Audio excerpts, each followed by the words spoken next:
ஒவ்வொரு 4 ஆண்டுகளுக்கும் ஒருமுறை ஏன் பிப்ரவரி 29 வருகிறது தெரியுமா? ஒரு வருடம் 365 நாட்கள் அல்ல. பூமி சூரியனை ஒருமுறை சுற்றி வர 365.2422 நாட்களாகிறது. இதனால் மீதமுள்ள .2422னை 4 வருடங்கள் சேரும்போது ஒரு நாளாக மாறும். அந்த ஒரு நாள் பிப்ரவரி மாதத்தின் 28 நாட்களுடன் சேர்ந்து 29 நாட்களாகிறது. இதனையே லீப் வருடம் என்கின்றோம். அதனால் 4ஆல் வகுப்படும் வருடம் லீப் வருடம். உதாரணம் 2024. ஆனால் 100ஆல் வகுப்பட்டால் அது லீப் வருடம் இல்லை. உதாரணம் 1900. இங்கு 1900 எனும் ஆண்டு 4ஆல் வகுப்படும். ஆனால் 100ஆல் வகுப்படுவதால் அது லீப் வருடம் அல்ல. ஆனால் 400ஆல் வகுப்பட்டால் அது மீண்டும் லீப் வருடம். 2000 போல. 4ஆல் வகுப்பட்டால் லீப் வருடம்தானே? அப்படியென்றால் 1900 ஏன் இல்லை?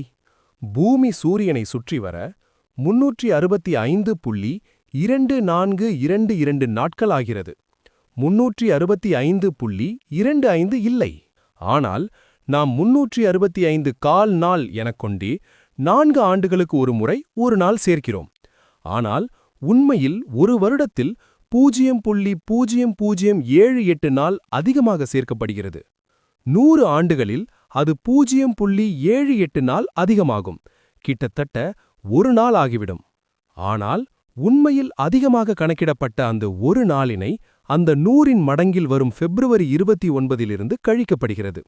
இதனால் 100ஆவது வருடம் 4ஆல் வகுப்பட்டாலும் ஒரு நாள் கழிக்கப்பட்டு 28 நாட்களே காணப்படும். அதனால்தான் 100ஆல் வகுப்படும் ஆண்டுகளை லீப் வருடம் அல்ல என்று வைத்தார்கள். ஆனால் 400ஆல் வகுப்பட்டால் மட்டும் லீப் வருடம். 2000 போல. காரணம் 100 வருடத்தில் ஒரு நாள் அதிகமாகிறது என அதனை கழிக்கின்றோம். ஆனால் 0.78 தான் அதிகமாகிறது. 0.22 அதிகமாக கழிக்கப்படுகிறது. இதனை நிவர்த்தி செய்ய 400ஆவது வருடம் ஒரு நாள் கூட்டப்பட்டு லீப் வருடமாக்கப்படுகிறது. லீப் வருடம் பற்றி இப்போது ஓரளவு புரிதல் கிடைத்திருக்கும் தானே?